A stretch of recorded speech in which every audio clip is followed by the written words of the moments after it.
universe.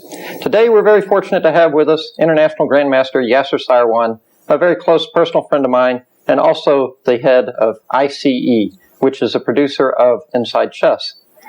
Today we will be looking at the games from the Garry Kasparov Deep Blue match, which is being played here in New York. Grandmaster Seirawan is one of the chief commentators for the match. Well, first of all, we're seeing the best human player, or the highest ranked human player, Garry Kasparov, playing the best computer in the world, IBM's Deep Blue. And obviously, IBM has spent a great deal of money putting this program together. The first game, which we're going to see, Garry just completely outplayed the computer in a beautiful game. And then it got very exciting in game two when the computer came from behind to tie the match. Okay, why is this match important? They just played in 1996, approximately 15 or 16 months ago. Well, it's a kind of a gauge of how computers have developed. And it's kind of terrifying in some ways to think that the humans may one day be replaced by computers, and I think we all are terrified by that prospect. What exactly is the incentive for Kasparov to play this match? Well, Garry's never declined a challenge. Garry loves the challenge, and of course there's the money. We're talking $1.1 million, $700,000 to the winner, $400,000 to the loser for a week's work. Well, now, that's pretty good work. You made an interesting point during your commentary in the match that in 1996 when they played, Garry insisted it has to be winner take all. But now, what's the story? Well, exactly. In the 1996 match, he demanded winner take all. He didn't get it. But this year, interestingly enough, he was very satisfied with a division of 7-4, winner and loser share. So I think he realizes that he's got a very serious challenge on his hands, and that was why he was a little bit more agreeable. Well, in fact, we'll go ahead and now here Garry played f6, which I'm very suspicious of, because in this position we are already very weak on the light squares as black, and once you do this, you just have simply irreparable weaknesses with no hope of parole, right? Absolutely. If you take the move f7, f6 black, we have to ask ourselves, what on earth would motivate that? Well, what motivates it is quite simply, white himself may play f5, f6. So a very sensible move, I felt, was the move queen d8, reinforcing the knight.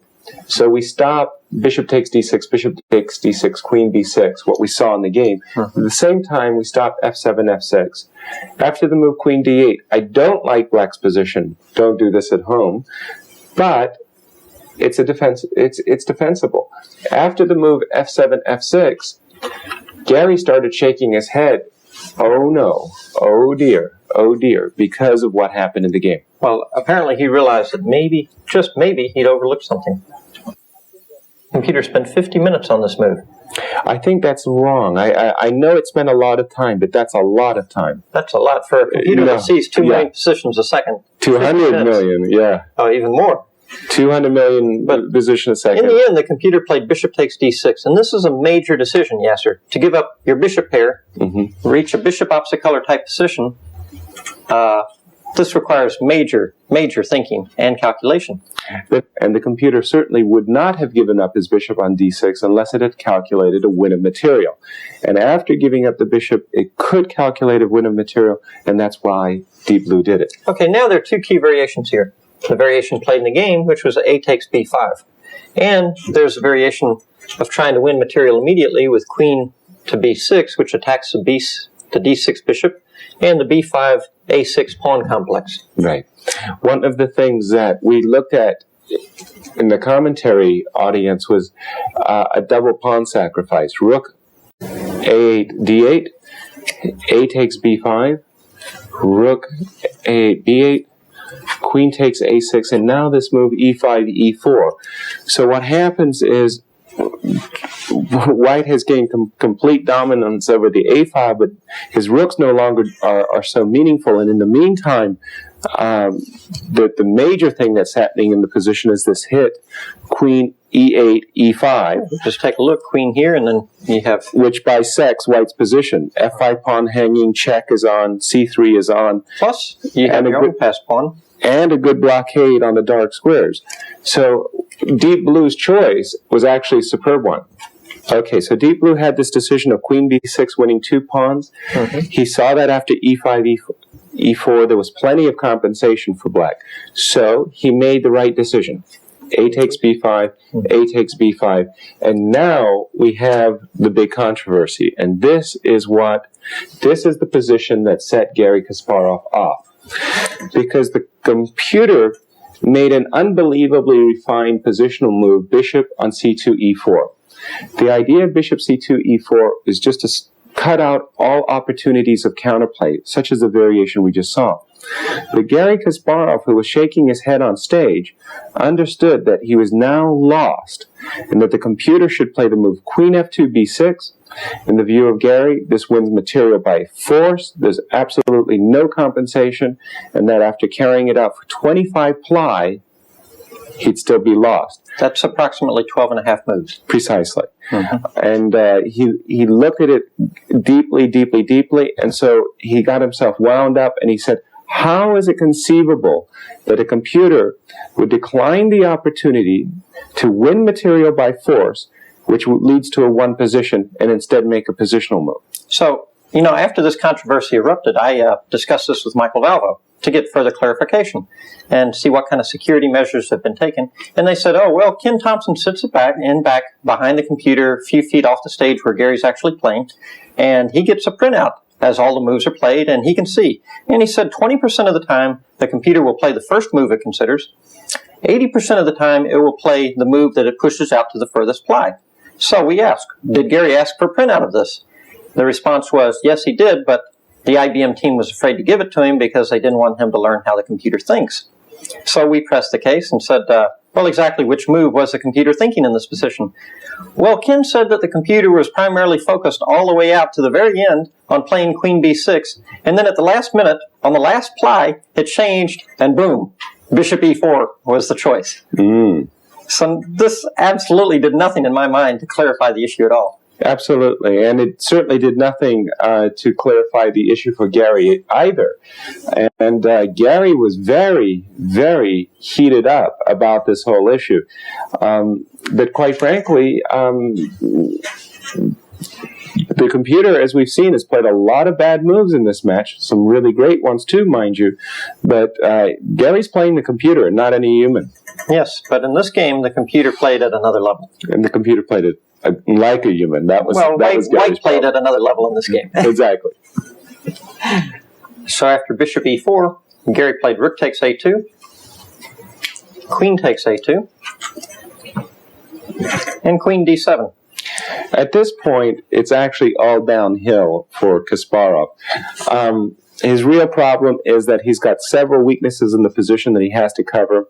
He's got this b5 pawn, which is on a light square. This d5 pawn is just waiting to move up the board. The d6 bishop has to be blockaded, and every black piece is passive. This position, it's very easy for the computer to play. Queen a7. Garry now can't afford to play queen takes a7, rook takes a7, because there's no way for him to keep the bishop on d6. If he were to play rook d8, well then after rook b7, the b5 pawn is immediately lost. And after rook b8, yes? And after rook b8, rook a6. If your bishop goes back, well, this is the ideal. Is pretty dangerous. This is the ideal. This bishop is coming into the game with check. Bad things could be happening to black's king. At the same time, is rook d8 possible to try and round up this? Yes. We spent some time looking at these precise variations. It's a difficult decision actually where you go with the king, but assume for the moment king h7. Then we go rook to b6. I don't know, for example, a move like bishop takes, rook takes. And we see a position where this b pawn is deadly, bishop's looking good, just dominant position for it. It'd be very hard to live with this white queen sitting right in your position. So Gary's facing a very difficult decision again. So he played rook c7? We drop back. Right, and now rook b7 to try and chase the queen. a8 check. Exactly. Now here, Garry played king f7, and The computer operators, I believe Murray Campbell afterwards said that king h7 would have actually been better. But when I was discussing this with my second and my trainer, correspondence master Paul Hodges, we concluded that all of these endgames virtually were lost at some point with either move like queen here, for example, say you trade queens, otherwise, we're administering mate. And now let's say you even defend like this, okay? Yeah. We decided that in these positions, one of the simplest techniques is to play rook here, okay? Then we had the idea to bring the king over to c2. Now, why would we bring the king to c2, yes? The idea then is later if our rook leaves and their rook goes to the a file, we simply play king here, stop their counterplay. Our king also protects our only weakness in the event that this pawn ever goes. And then we simply want to play bishop here to h5 to g6, or bishop to f3 to h5 to e8, followed by rook a5, and the b5, c4 pawns are just simply toast. I agree. And there's really not a lot, there's no activity for black in this position. This is the amazing thing. He has no counterplay, and it's very easy for white to pick and choose a plan of penetration. I like the idea of bringing the king to c2. Quite frankly, there's nothing to be done. I don't know what black's supposed to do. The human move is to play king f7, and if king h7 is the better move, well, I'm sorry, because after king h7, it's losing. That's almost for sure. Your king is just another weakness, another problem. Exactly. So Garry played king f7, and now he went ahead and put the queen's vis-a-vis again and offered a queen trade. But of course, now anytime black captures, we can see that after queen takes, pawn takes, this is a monster. In particular, endgame is completely lost. The pawn on c6 is going to be supported with bishop d5 to e6 to d7. The b5 pawn is simply going to be taken. And at the same time, there's a gateway now for the white king. So black can never exchange queens on c6.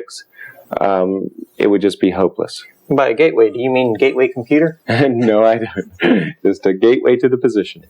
So from here, first the computer played queen a6.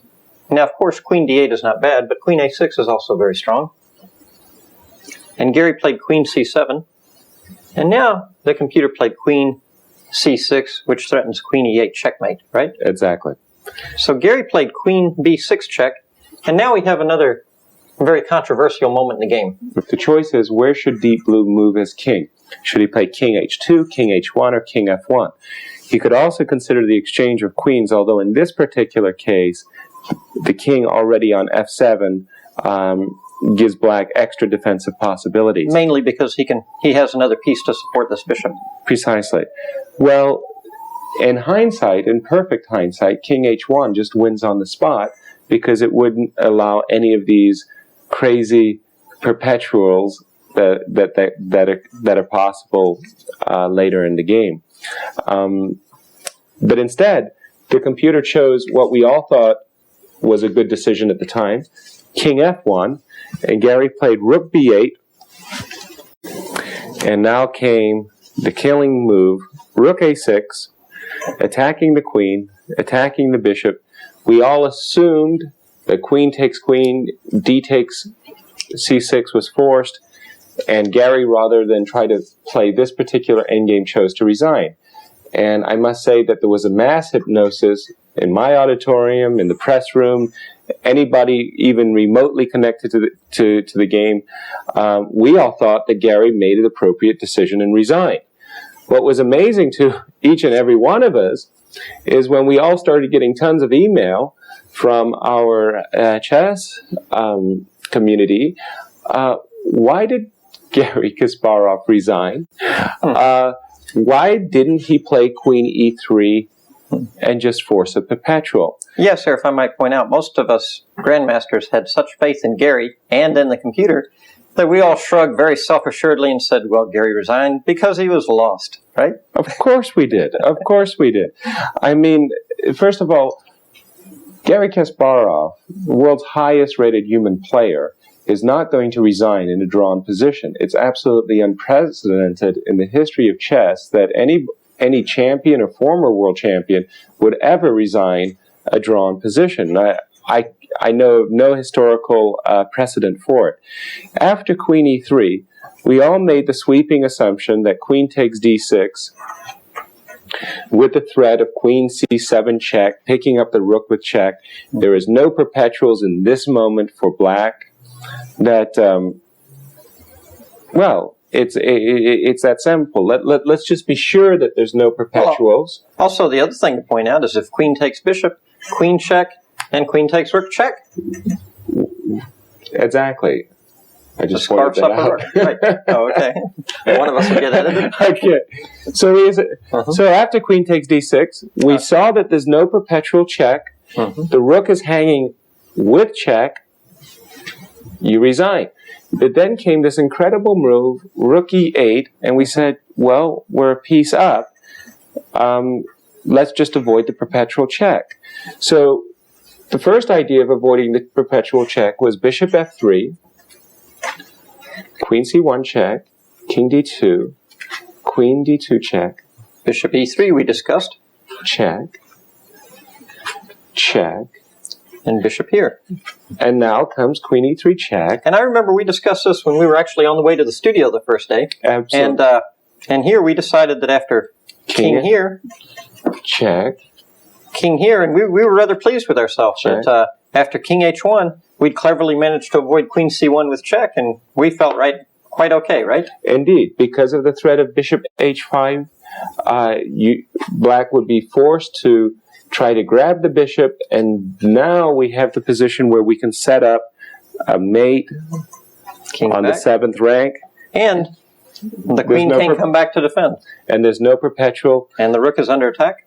We thought that this was the correct way for Deep Blue to win the final position. We were very pleased with ourselves.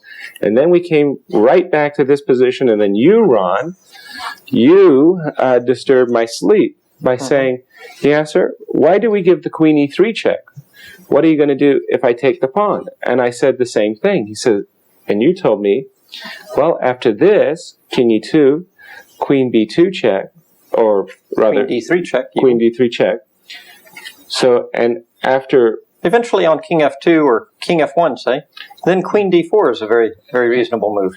Well, in fact, also after king f1, you have the very same thing of queen c1 as well, getting on this very, very crucial diagonal so that you always have a repetition. We're in this complete shock. We had been in denial. Garry Kasparov resigned in a drawn position. How can that be? So we started looking for answers. And then we said to ourselves, well, we know, let's begin it all over again. We know that Deep Blue analyzes 200 million moves a second. It's been playing this position for hours. It set up a winning position. How could it blunder a 5-move, 6-move, perpetual check when it should be seeing 10, 12, 14 ply deep every possibility? Well, I think what has confused Garry is here the computer plays a very positional human-like move, and now it follows this by incorrectly analyzing something that it should be able to analyze very thoroughly. And now you follow with h4. Being a correspondence player, he actually found this idea. The idea is that in certain variations, the king comes to h3, okay? Okay. Next off, we satisfied ourselves that after queen takes e4, then we have rook a7 check, king back, and queen here. And this looks deadly, right? You're hitting the rook with check, you're hitting the mate with check. Right. And the main point of h4 is that after check, king over, queen check, king h2, queen check, king here. And the main point is that after queen f4 check, king h3, everything is protected. The next check would be queen here, and then pawn here, and there's no perpetual, and he has to face the music. Okay? Absolutely. So That's a beautiful variation, by the way. Well, it's very nice work. This shows the strength of a correspondence player. He showed this to me. He's like, okay, Ron, we're going with this, okay? Exactly. And, I'm at home on the phone, and I'm still amazed by all the... No, we'll stop at this position for a minute, Yasser. And I'm amazed by the incredulity of it all. But then I call him back and I said, Paul, this is fantastic. But I have one question. He's like, yes. I said, what do you do on rook e7? He said, excuse me? I said, on rook e7. He's like, oh, well, I take the rook. I said, okay, that's the first idea. But then, now you're no longer protecting this f5 pawn, which I couldn't see a while ago. Okay. Queen f5 check, and suddenly perpetual is back in vogue. If g4, queen check, check, check. If king back, queen here check, and this looks very familiar. And it's even funnier because after queen check, say he goes up and you go check, and he really wants to be brave and go where no king should go before. He plays here. After h5 check, king takes h5. It could even be the wrong king that gets checkmated, you see. Exactly. So this is an absolutely amazing resource. The more we studied this position, the more we began to appreciate the depth in chess, the beauty of chess. However, that's not the end of the story. Actually, we're still warming up. In this position here, Yasser, then we had the brainstorm, well, you know, we took the rook, but we left our pawn undefended. So, next thought is queen c8 check. Keeping the pawn protected. And after king h7, now we're going to steal the rook. Rook, 5 points. That's what those are supposed to be worth, right? Right. And now, this was a moment we couldn't believe. We're like, well, suppose he plays h5 and prepares perpetual check. And the perpetual check being queen g4, king h2, queen takes h4, and then you're just on the diagonal. Back and forth, right? So your whole rook up. This is amazing because this pawn wall here shuts the white pieces off that way and shuts the black queen and pawn in with the white king, and there's simply no way to escape. Even you could give the rook on g7, but well, we even looked at that. At this point, we realized we should leave no stone unturned, but after rook takes, king takes, queen check anywhere, simply king h6, and next comes queen check followed by perpetual. Yeah, sir. Basically, the way we saw the story develop was that we discovered this. We put it on our website about 8 o'clock, and then we also found out that Friedel had been emailed from Germany and sent some analysis concluding that basically the same idea, that is to play h5 immediately, not even capturing the bishop, would lead to the same type of perpetual opportunities, and the game would in fact be a forced draw within a few moves with the same basic type of variations. Oh, exactly. And what was happening to me when I was seeing these variations is it became immediately obvious that Garry's resignation was premature. But I said, I can't believe that Deep Blue would blunder, and I said, I convinced myself that the move queen takes d6 wasn't the best attempt to play for the win, and so I said, oh, okay, there's another move in the position that's got to win. Okay. Why don't you take over and show us that?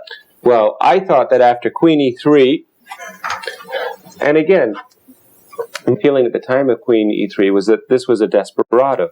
That's not going to work. And I thought, what we'll do is we'll play queen d7 check. Now, after bishop e7, we'll play the move d6.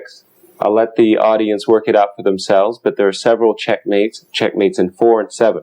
So checkmate in 4 after rook e8, and there's a checkmate in 7, I believe, after the move queen takes e4. So you cannot play bishop e7. You have to play the move king g8. And now I started throwing the pieces back and forth in my mind. I can take the bishop, and then after a move like rook f8, what have I done that's different from the other lines? That is to say, the rook on e8 and the king on f7, or I can play the move queen e6 check, drive the king even further over, and then after a move like queen takes d6, rook g8. Very similar things are happening, and I'm still facing the same perpetual check problems. After king g8, queen takes d6, rook f8. We were trying to discover some tries involving queen e6 check, king h8, and yet the more I looked at it, the more I became convinced that queen d7 check wasn't a winner either, and the game was a draw. The final position was simply drawn. Following game 3, we spoke with members of the IBM team. IBM team had found out about the controversy vis-a-vis the internet, and they too asked Deep Blue, and Deep Blue came to a drawn evaluation as well. So the question is, how could the computer turn a winning position into a drawn position through perpetual check? I'm speculating, but a possible answer is a bug with the repetition table. And that is to say, Deep Blue might not have been able to recognize a 3-move repetition. That is to say, the position could have repeated itself 200 times before Deep Blue realizes it's a draw. And that it very often happens with computers that there's a bug in their repetition tables or hash tables that causes this type of a problem. That is to say that Deep Blue would not have recognized the draw even if it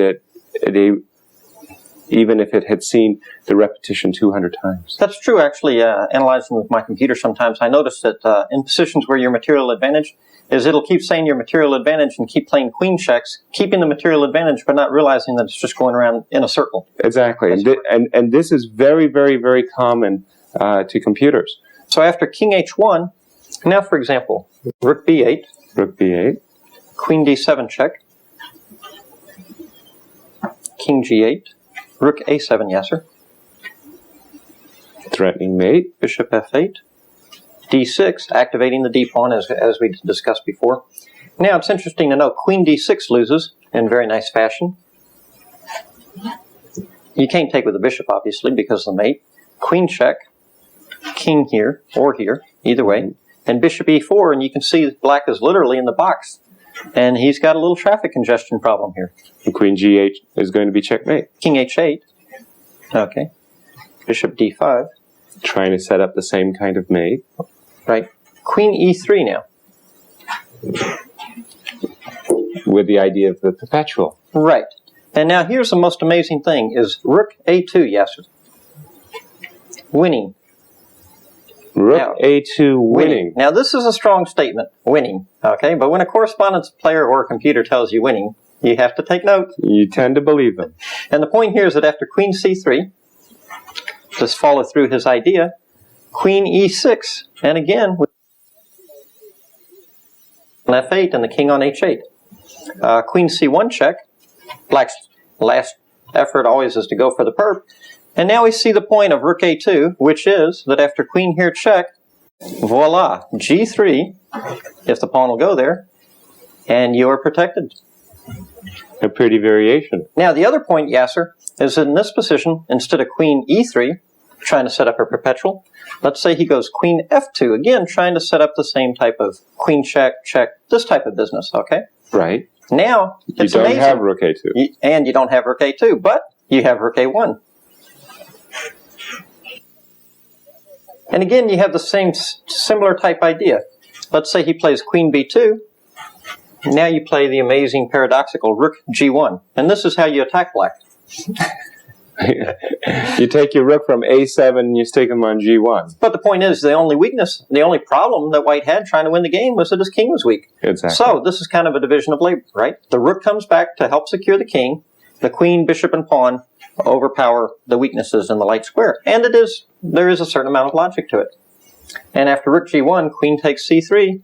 Again, we have the same type of story. Queen e6. And he has a little problem there. Bishop takes d6, queen takes with clearly enough material to win. Exactly. And actually, in terms of the number of moves, this is a very hard variation for humans to see, okay? I would expect a human over the board to not find rook a2 and rook a1, which are very nice finesse moves, and really require understanding of the perpetual prevention technique, okay, as it were. But a computer, we're told that a computer sees everything. It looks at every move, we are told, analyzes everything very deep. And it's very surprising to me that the computer didn't find this. Well, there were some steady-like wins at the end there, but the reality is the final position was a draw. It totally unnerved Garry Kasparov. The match was now tied 1-1, and Garry had lost a great deal of confidence because he felt that he had totally underestimated the computer in his preparation, and then he had overestimated the computer at the board. He said later that if he had this position against a human, he would have played the move queen e3 without thinking, and just to see if there was a perpetual. As it was, he trusted Deep Blue, that Deep Blue had perceived there wasn't a perpetual, and so resigned. 1-1, game 3.